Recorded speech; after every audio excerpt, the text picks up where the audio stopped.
आप देख रहे हैं न्यूज़ 18 उत्तर प्रदेश उत्तराखंड।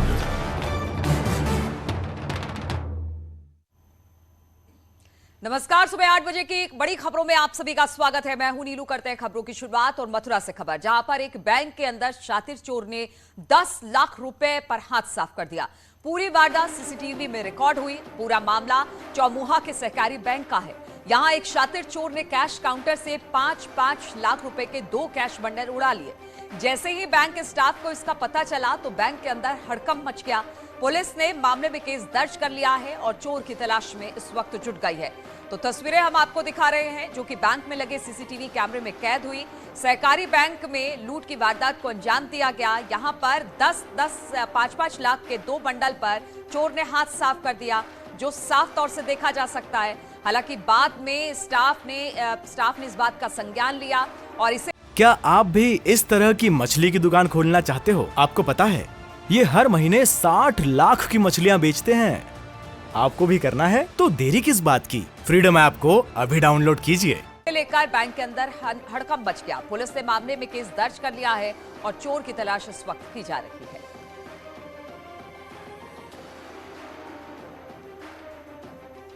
भीड़ भाड़ ज्यादा थी, काम चल रहा था, तभी अचानक लगभग 2:40 पे एक युवक जो कि पहचान में नहीं आ रहा सीसीटीवी कैमरे में, जो कि बाहर का लग रहा है, यहाँ का नहीं मालूम पड़ रहा है, के द्वारा बैंक के कैश काउंटर से 10 लाख रुपए 5-5 लाख के 2 बंडल चोरी कर लिए गए, जैसा कि सीसीटीवी कैमरे से स्पष्ट हो रहा है। और इसी पर बातचीत करने के लिए फोन लाइन पर मथुरा से नितिन गौतम हमारे साथ जुड़ गए हैं। नितिन, ये तो बड़ी लापरवाही है। अगर हम सीसीटीवी के फुटेज को देखें तो किस तरह से जो नोटों का बंडल है वो रखा हुआ है, एक लड़का घुसता है और आराम से रुपए का बंडल उठाकर वहां से चला जाता है। अब इस पर किस तरह के बैंक की सफाई और किस तरह से अब पुलिस इस मामले की छानबीन कर रही है? देखिए, अगर बात करें तो इस सारी घटना को लेकर जो बैंक के कर्मचारी हैं उनकी लापरवाही उजागर होती है। साथ ही उससे ज्यादा अगर लापरवाही की बात करें तो पुलिसकर्मियों की लापरवाही उजागर होती है, जो कि बैंक पर जो ड्यूटी पे तैनात रहते हैं, जो पिकेट तैनात रहती है। और साफ तौर पर निर्देश है कि जब बैंकिंग का समय होगा उस दौरान पिकेट वहां से कहीं मूव नहीं करेगी। तो लिहाजा सबसे बड़ा सवाल तो पुलिस सुरक्षा पर उठता है कि पुलिस के कर्मी तैनात रहते हैं, उसके बावजूद भी इस तरीके के अराजक तत्व चोर बैंक में बैठे रहते हैं। और तस्वीरों में आप देख सकते हैं कि जो चोर है उसने वारदात को अंजाम देने से पहले जो सिटिंग सीट है उस पर वो बैठा हुआ है, काफी देर से वो रेकी करता है। मैंने जो कैशियर है उसके आने जाने पर नजर रखता है और जब उसको मौका मिलता है तो वो बैंक में जो काउंटर में कैश काउंटर में घुसता है और 5-5 लाख की जो 2 गड्डियां उनको तुरंत पॉलिथीन में रखता है। तो कहा जा सकता है कि जिस तरीके से बैंक के जब कैशियर गया था तो कैशियर को गेट का ताला लगाकर जाना चाहिए था अगर वो अपनी सीट छोड़कर गया था, लेकिन कैशियर ने ऐसा नहीं किया। बिल्कुल, तो बैंक कर्मियों की भी लापरवाही है, सुरक्षा में तैनात गार्ड की भी लापरवाही है और अब पुलिस इस पूरे मामले की तफ्तीश में जुट गई है। बहुत बहुत शुक्रिया आपका नितिन, जानकारी देने के लिए।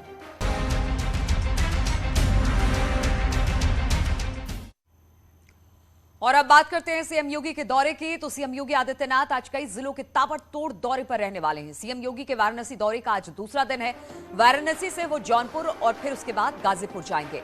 जौनपुर में सीएम योगी कई योजनाओं का लोकार्पण और शिलान्यास करने वाले हैं। इसके अलावा वो जिले की 2 बड़ी परियोजनाओं का निरीक्षण भी करेंगे। वहीं गाजीपुर में वो पीजी कॉलेज प्रांगण में बाबू राजेश्वर सिंह की मूर्ति का अनावरण भी करने वाले हैं और उसके बाद एक जनसभा को भी संबोधित मुख्यमंत्री करेंगे।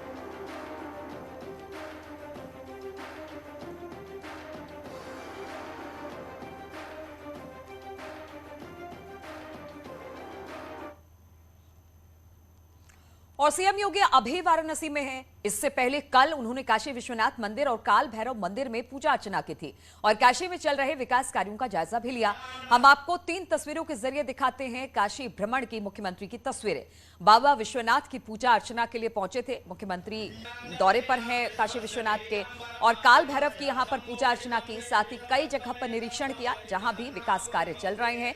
खासतौर पर सरकार के चलाए गए कामकाज का ब्यौरा अधिकारियों से मुख्यमंत्री ने लिया। तो बाबा विश्वनाथ के दर्शन, काल भैरव की पूजा और उसके बाद विकास कार्यों की समीक्षा मुख्यमंत्री करते दिखाई दिए।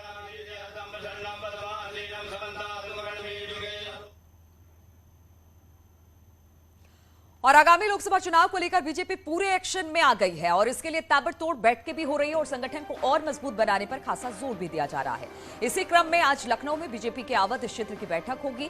इस बैठक में प्रदेश अध्यक्ष भूपेंद्र चौधरी समेत कई पदाधिकारी शामिल होंगे। निराला नगर स्थित क्षेत्रीय कार्यालय में दोपहर 12 बजे से ये बैठक शुरू होगी। 2024 के लिए ये कवायद चल रही है। और भूपेंद्र चौधरी की बात की जाए, इससे पहले हमने देखा था कि किस तरह से पश्चिमी उत्तर प्रदेश यहां पर पहुंचे थे और संगठन को मजबूत बनाने की कोशिश थी। और एक बार फिर से आज कई बड़े नेता इस बैठक में शामिल होने हैं, जहां पर बैठक 2024 को लेकर काफी महत्वपूर्ण मानी जा रही है।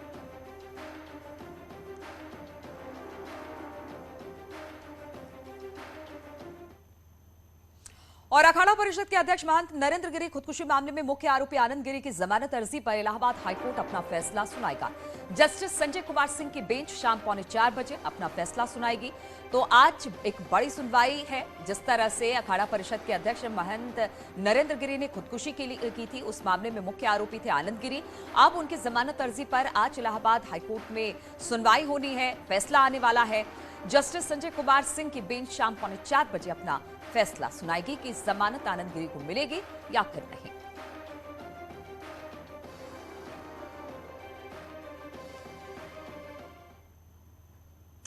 और गोरखपुर पुलिस ने गौकशी के आरोप में वांटेड बदमाशों पर नकेल कसना अब शुरू कर दिया है। पुलिस ने गैंग के सरगना इमाम हुसैन समेत 2 इनामी बदमाशों को गिरफ्तार किया। इन बदमाशों के पास तमंचा और कारतूस बरामद किया गया है। साथ ही चोरी की एक बाइक को भी बरामद किया गया है। गिरफ्तार दोनों बदमाश कुशीनगर जिले के तरिया सुजान इलाके के रहने वाले हैं। फरार बदमाशों पर 20-20 हजार का इनाम भी घोषित था।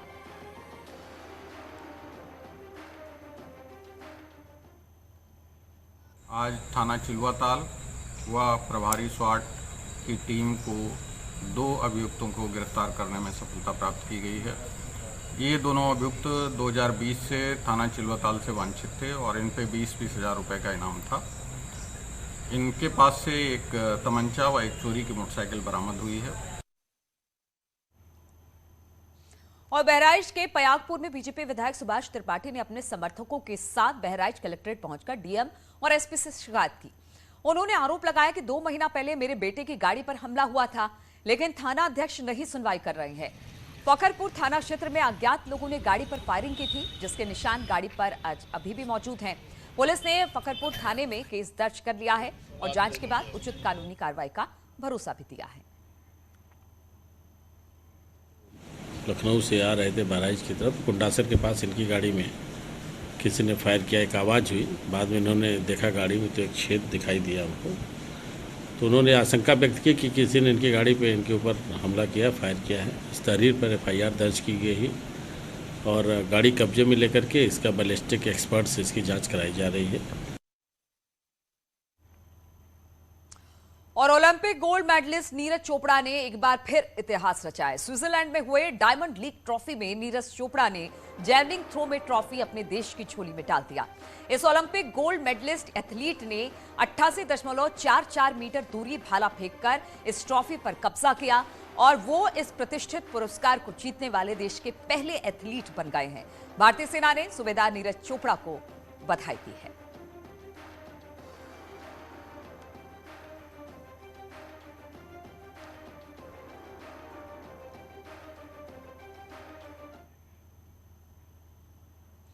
और दिल्ली का राजपथ अब कर्तव्य पथ हो चुका है। प्रधानमंत्री मोदी ने नए रूप में कर्तव्य पथ का लोकार्पण किया। सेंट्रल विस्टा प्रोजेक्ट के तहत करीब 3 किलोमीटर तक कर्तव्य पथ को नए रूप में तैयार किया गया है। इस दौरान प्रधानमंत्री मोदी ने नेताजी सुभाष चंद्र की प्रतिमा का अनावरण भी किया। कार्यक्रम के दौरान राष्ट्रपति भवन से लेकर इंडिया गेट तक का नजारा बेहद अद्भुत देखने को मिला। पूरा कर्तव्य पथ रोशनी से जगमग दिखा। इस दौरान प्रधानमंत्री मोदी ने कर्तव्य पथ का निर्माण करने वाले मजदूरों से भी मुलाकात की, गैलरी का भी अवलोकन किया और लोगों को नए भारत की नई तस्वीर के लिए बधाई भी दी।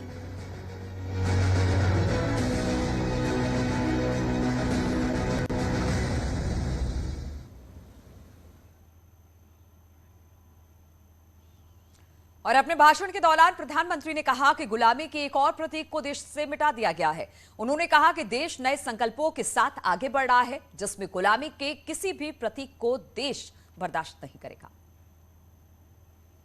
गुलामी का प्रतीक किंग्सवे यानी राजपथ आज से इतिहास की बात हो गया है, हमेशा के लिए मिट गया है।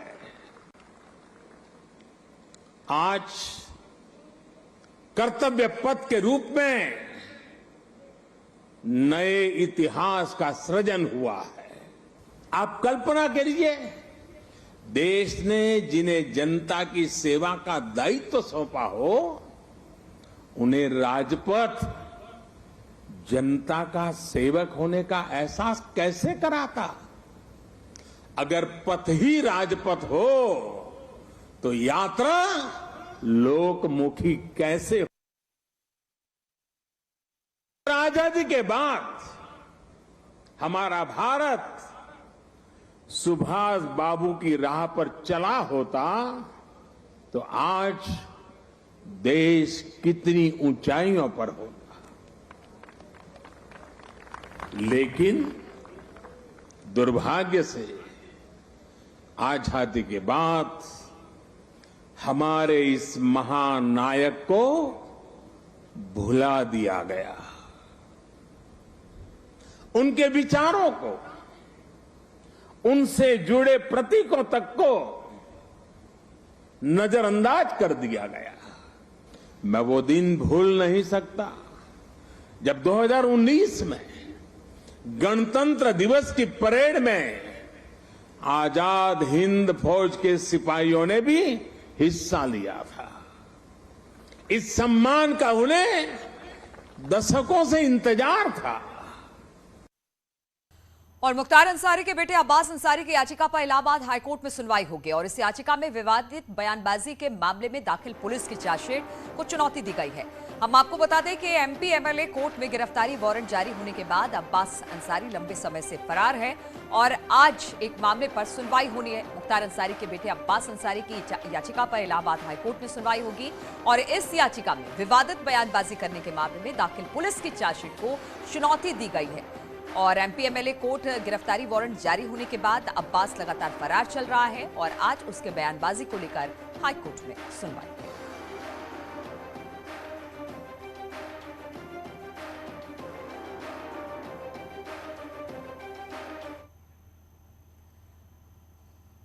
और इलाहाबाद हाईकोर्ट के लखनऊ बेंच ने लखनऊ के लिवाना स्वीट्स होटल अग्निकांड में स्वतः संज्ञान लिया है। हाईकोर्ट ने एलडीए से बिना एनओसी वाले शहर के सभी बिल्डिंग का विस्तृत ब्यौरा मांगा है। हाईकोर्ट ने मामले को जनहित याचिका के तौर पर दर्ज करने का आदेश दिया है। अब 22 सितंबर को इस मामले में सुनवाई होगी। तो जिस तरह से अग्निकांड लिवाना में हुआ था उसे लेकर अब हाईकोर्ट ने स्वतः संज्ञान लिया है। हाईकोर्ट ने एलडीए से बिना एनओसी वाले शहर के सभी बिल्डिंग्स का विस्तृत ब्यौरा मांगा है।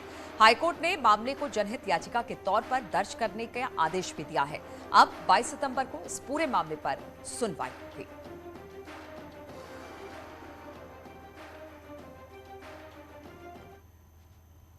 और सहारनपुर जिले के ग्रामीण क्षेत्रों में लगातार फैल रही बच्चा चोरी के अफवाहों के चलते सहारनपुर पुलिस अलर्ट मोड पर आ गई है। डीआईजी ने अपील की है कि इन अफवाहों की तरफ ध्यान ना दें। वहीं इन अफवाहों को वायरल करने वालों को भी सख्त चेतावनी दी गई है। डीआईजी ने कहा कि मैसेज भेजने वालों और ग्रुप एडमिन के खिलाफ भी सख्त कार्रवाई होगी।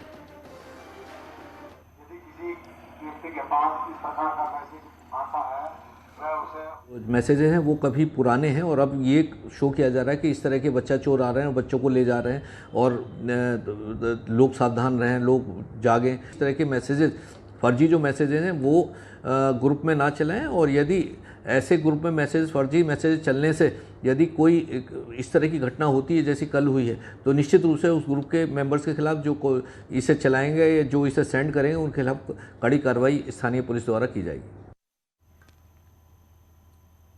और हाथरस में मीटर में रिमोट लगाकर बिजली चोरी करने वाले गिरोह के 2 सदस्यों को गिरफ्तार किया गया है। कोल्ड स्टोरेज के स्वामी की शिकायत पर विजिलेंस ने उसे दबोचा। आगरा, अलीगढ़ और हाथरस की विजिलेंस टीम ने संयुक्त रूप से कार्रवाई की है। आरोप के मुताबिक कुछ युवक पीके चौहान के पास आए और कहा कि मीटर में चिप और रिमोट लगाकर बिजली का बिल कम करा सकते हैं। इस पर पीके चौहान ने उन युवकों से अपने घर के मीटर में रिमोट लगवाने के लिए तैयार कर लिया। साथ ही उन्होंने इसकी सूचना बिजली विभाग को भी दी। इस सूचना पर विजिलेंस आगरा, अलीगढ़ और हाथरस की टीम भी मौके पर पहुंच गई और संयुक्त रूप से कार्रवाई करते हुए 2 युवकों को रंगे हाथ मीटर में चिप रिमोट लगाते हुए पकड़ लिया।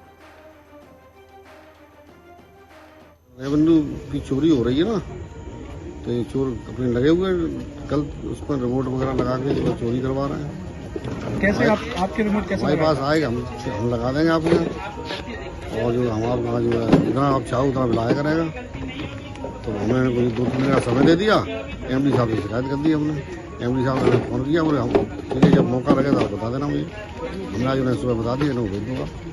ये अपराध है, ये बिजली की चोरी की श्रेणी में तो आता ही है। साथ साथ जो गैंग जो सक्रिय हैं उनका ये 420 का भी कार्य है, और ये जो विद्युत जैसी चीज जो एक राष्ट्र के लिए एक अमूल्य निधि है, उस निधि में भी इन लोगों के द्वारा ये एक सेंध लगाने का प्रयास किया गया है। और अब बात ब्रिटेन की महारानी एलिजाबेथ द्वितीय के निधन की। तो ब्रिटेन की महारानी एलिजाबेथ द्वितीय का निधन हो गया। स्कॉटलैंड के बलमोरल कासल में महारानी ने अंतिम सांस ली। वो 96 साल की थी। 1952 में वो ब्रिटेन की महारानी बनी थी। वो ब्रिटिश इतिहास में सबसे अधिक समय तक राज करने वाली रानी थी। उन्होंने 70 साल तक ब्रिटेन पर राज किया। उनके निधन के बाद उनके बेटे प्रिंस चार्ल्स अब ब्रिटेन के नए सम्राट बन गए हैं। देश दुनिया के नेताओं ने क्वीन एलिजाबेथ द्वितीय के निधन पर शोक व्यक्त किया है। प्रधानमंत्री मोदी, ब्रिटेन के प्रधानमंत्री लीज ट्रस, अमेरिकी राष्ट्रपति जो बाइडेन ने महारानी एलिजाबेथ द्वितीय के निधन पर गहरा दुख व्यक्त किया है।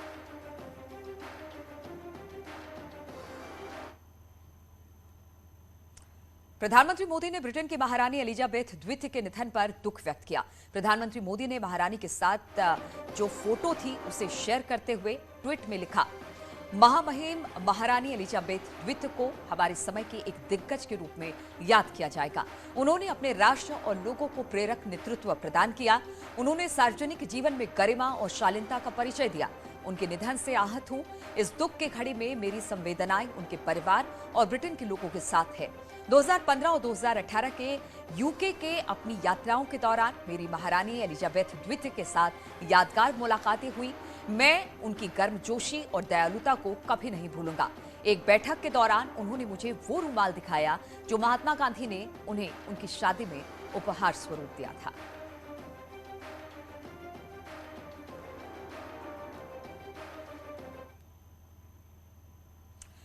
तो इन्हीं तमाम खबरों के साथ इस बुलेटिन में फिलहाल इतना ही। रुकेंगे छोटे से ब्रेक के लिए, लेकिन ब्रेक के बाद भी लगातार खबरों का सिलसिला यहां जारी है। आप देख रहे हैं न्यूज़ 18 उत्तर प्रदेश उत्तराखंड।